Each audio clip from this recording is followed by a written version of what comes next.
الحمد للہ وکفا وسلام علی عباده الذین اصطفى اما بعد اعوذ باللہ من الشیطان الرجیم بسم اللہ الرحمن الرحیم ولعذاب الآخرة اشد وابقى صدق اللہ العظیم۔ ہم جب بھی اللہ تبارک و تعالیٰ سے دعا مانگے تو یہ بھی دعا مانگے کہ اللہ قبر کے عذاب سے ہمارے حفاظت فرما۔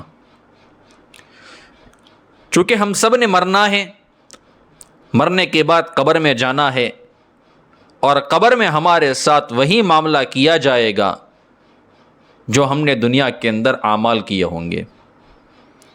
گناہوں کا اثر دنیا کے اندر تو آتا ہی آتا ہے، لیکن قبر میں بھی اپنے گناہوں کی سزا بندے کو بھگتنی پڑتی ہے۔ قبر کے عذاب کے جو واقعات ہیں وہ اس سے پہلے بھی میں آپ کی خدمت میں پیش کر چکا ہوں، اور آج آپ کی خدمت میں 5 قبروں کے واقعات پیش کرتا ہوں۔ اس سے پہلے 2 واقعے مزید آپ کی خدمت میں پیش کرتا ہوں جو قبر کے عذاب کے متعلق ہیں۔ بس ہم دعا کرتے ہیں میرے دوستو اللہ تبارک و تعالیٰ سے کہ اللہ تبارک و تعالیٰ ان عذاب سے ہمارے حفاظت فرمائے۔ اللہ تبارک و تعالیٰ اپنی رحمت کے اندر ہمیں ڈھانپ لے۔ قبر کا عذاب یہ حق ہے اور ہمارا اس کے اوپر ایمان ہے۔ کبھی کبھی اللہ تبارک و تعالیٰ قبر کے عذاب کو لوگوں کی عبرت کے لیے دکھا بھی دیتے ہیں، ظاہر بھی کر دیتے ہیں، تاکہ لوگ اس سے عبرت حاصل کرے اور اللہ تبارک و تعالیٰ کی طرف رجوع کر لے، اپنے گناہوں کی اللہ کے سامنے معافی مانگ لے، سچی توبہ کر لے، توبۃ نصوحہ کر لے، وہ اعمال کرنے میں لگ جائے، ان اعمال میں اپنے آپ کو مشغول کر دے کہ جن اعمال کی وجہ سے اللہ تبارک و تعالیٰ راضی ہوتا ہے، جن اعمال کی بدولت بندے کو اللہ تبارک و تعالیٰ کی رحمت ملتی ہے۔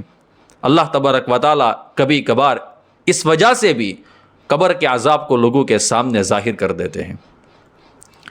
اس سے پہلے میں آپ کی خدمت میں پیش کر چکا ہوں کہ صحابہ کرام کو گالیاں دینے والوں کے ساتھ اللہ تبارک و تعالیٰ نے کیا معاملہ کیا۔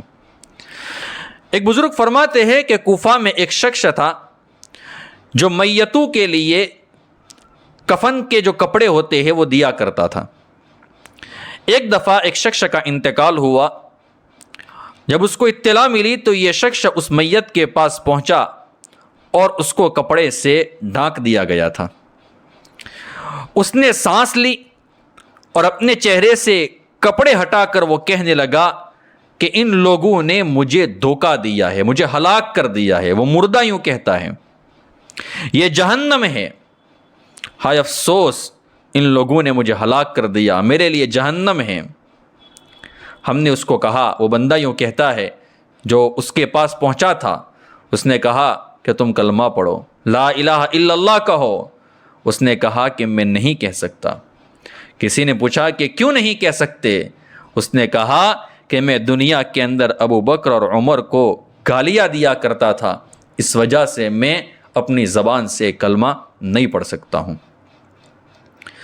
ابن فارس فرماتے ہیں، تاریخ ابن فارس کے اندر ایک واقعہ موجود ہے کہ 590 ہجری کے اندر بغداد کے اندر ایک جگہ پر ایک مردہ کو، ایک میت کو بوسیدہ حالت میں پایا گیا، صرف ہڈیاں رہ گئی تھی، ہڈیوں کا ڈھانچہ تھا، باقی جسم کے اوپر گوشت نام کی کوئی چیز نہیں تھی، لیکن اس کو عجیب حالت میں دیکھا گیا۔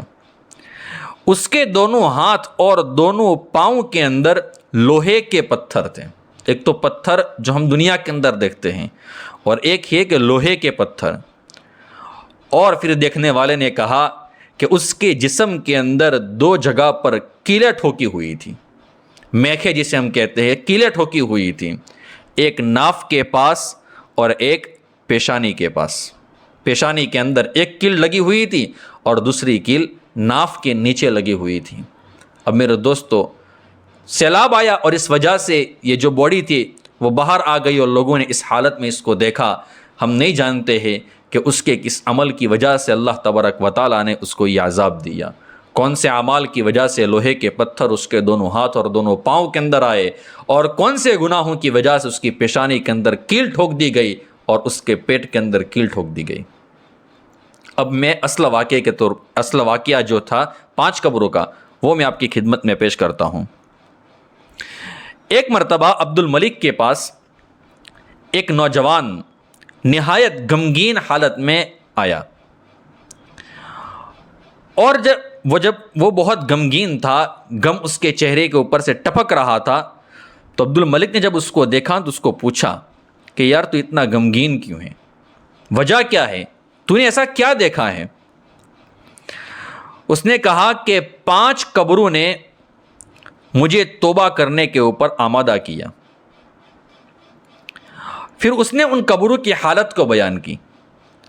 اس نے کہا کہ جب میں نے ایک قبر کو کھودا تو اس میں نے ایک میت دیکھی، اور اس کا منہ قبلے کی طرف سے پھیر دیا گیا تھا، اس کو دوسرا عذاب بھی دیا جا رہا تھا۔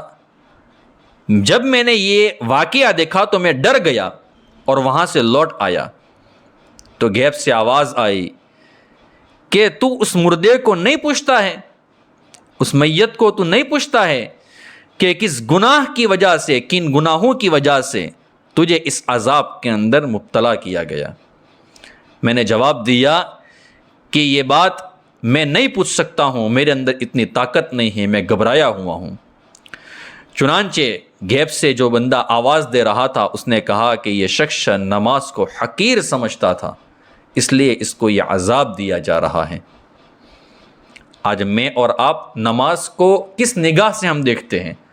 اگر عظمت کی نگاہ سے دیکھتے ہوتے میرے دوستوں تو ہم نمازوں کا اہتمام کرتے، نمازوں کو چھوٹے چھوٹے عذر کی وجہ سے اس کو جانے نہ دیتے، لیکن ہمارا حال بھی یہی ہے۔ میں نے دوسری قبر کھودی تو دیکھا کہ اس قبر کا مردہ بالکل خنزیر کی شکل میں پڑا ہوا ہے، توق اور بیڑیوں سے جکڑا ہوا تھا۔ میں دیکھ کر ڈر گیا، وہاں سے لوٹنے لگا تو غیب سے آواز آئی کہ تم اس میت کو نہیں پوچھتے ہو کہ یہ عذاب تجھے کیوں دیا جا رہا ہے؟ تو میں نے کہا کہ اس سوال کے کرنے کی میرے اندر ہمت اور طاقت نہیں ہے، میں نہیں پوچھ سکتا ہوں۔ تو اس نے کہا کہ یہ شراب پیتا تھا اور اللہ تبارک و تعالیٰ کی حرام کی ہوئی چیز کو اس نے حرام نہیں کیا۔ جن چیزوں کو اللہ نے حرام کر دیا تھا وہ اس کو بار بار کرتا تھا، اس وجہ سے اللہ تبارک و تعالیٰ نے اس کو یہ عذاب دیا ہے۔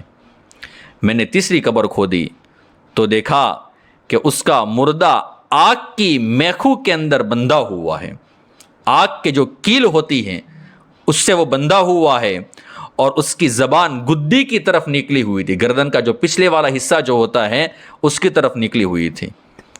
تو میں ڈر کر واپس ہونے لگا، غیب سے آواز آئی تم اس میت کو نہیں پوچھتے ہو کہ یہ عذاب تجھے کیوں دیا جا رہا ہے؟ میں نے کہا کہ اس کی طاقت میرے اندر نہیں ہے۔ تو اس نے کہا یہ لوگوں کا مال دبانے کی کوشش کرتا تھا۔ آج ہمارے کتنے لوگ ایسے ہیں کہ جو بھائیوں کا مال دبا دیتے ہیں، بہنوں کا حق دبا دیتے ہیں، بزنس جو پارٹنر ہوتا ہے اس کے پیسے دبا لیتے ہیں، اور کہہ دیتے ہیں کہ میرے پاس نہیں ہے، ادھر ادھر کی باتیں کر لیتے ہیں۔ تو یاد رکھنا ان کا بھی حال یہی ہو سکتا ہے۔ میں نے چوتھی خبر کھودی تو دیکھا کہ مردہ آگ میں جل رہا ہے، فرشتے اس کو مار رہے تھے اور وہ چیخ رہا تھا۔ میں ڈر کر واپس ہونے لگا تو غیب سے آواز آئی تم اس مردے کو نہیں پوچھتے ہو کہ یہ عذاب تجھے کیوں دیا جا رہا ہے؟ تو میں نے کہا کہ میرے اندر اس کی طاقت نہیں ہے۔ تو غیب سے آواز آئی یہ شخص جھوٹ بولتا تھا اور جھوٹی قسمیں کھاتا تھا۔